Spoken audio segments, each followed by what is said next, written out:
Listen was originally on an album by Evasa and Maddie Love. It was released on White Swan Records a few years ago. I got the CD one day and I listened to it, and I'd known them from our whole spiritual community in LA.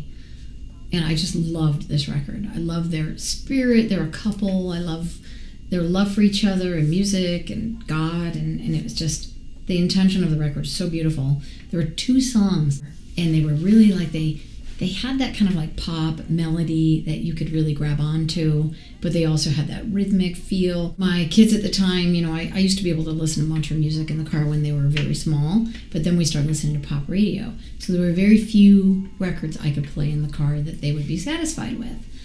And that was one of them. I always thought, one of those songs I would love to cover. And I'm an arranger. I love to arrange. So I had the whole vision for it. I wanted to put it in a more kind of pop song format. And once I arranged it, it all just came together. And I started with James Hara on nylon string guitar, which I love the nylon string guitar, and started playing it myself. And Dave Allen, who is originally from Australia, brilliant percussionist drummer that I've worked with for over 10 years. And we just cut it live in my guest house studio. When you cut something live like that, for the first time for me as a singer, you want to make sure you got the tempo right. And then there's the overall flavor of the song. We chose to use a cajon to really get that more Latin kind of feel, kind of gypsy.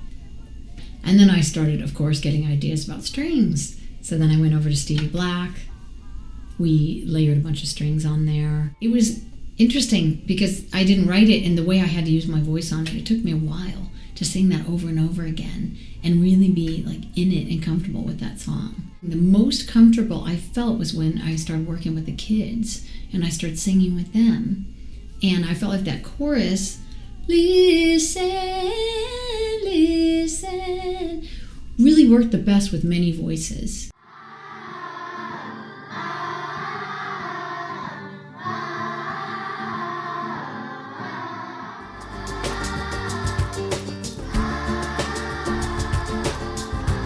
So I had for a long time wanted to work with kids on an album, and I always thought, what's going to be the right song?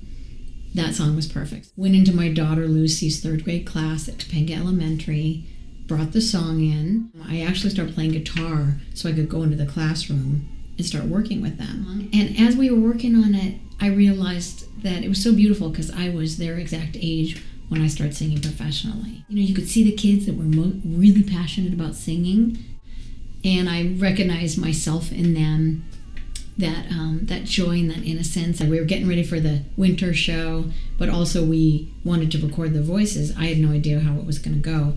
We brought in a laptop and a couple of mics into the school auditorium and everything, and we somehow got them in a semicircle, and I was right in the front, and I was just getting them to sing these beautiful parts. I really loved it that day. I said to the engineer, we're going to double you guys, and then we're going to triple you, and then we're going to play it back for you. You're going to hear how huge you sound. And they loved that. Really sweet. So that was really special on that song.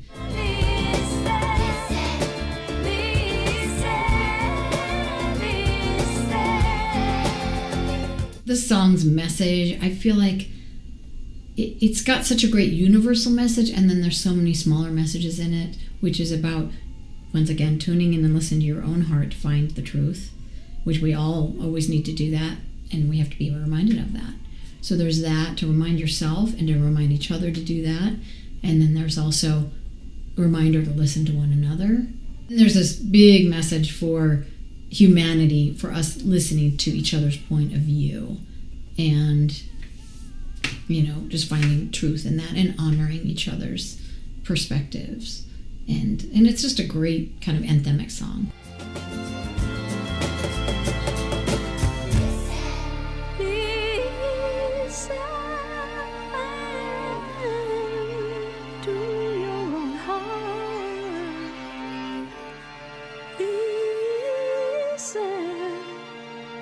Just listen.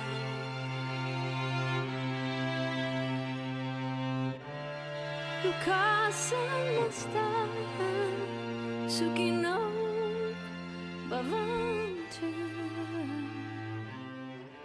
Lukasan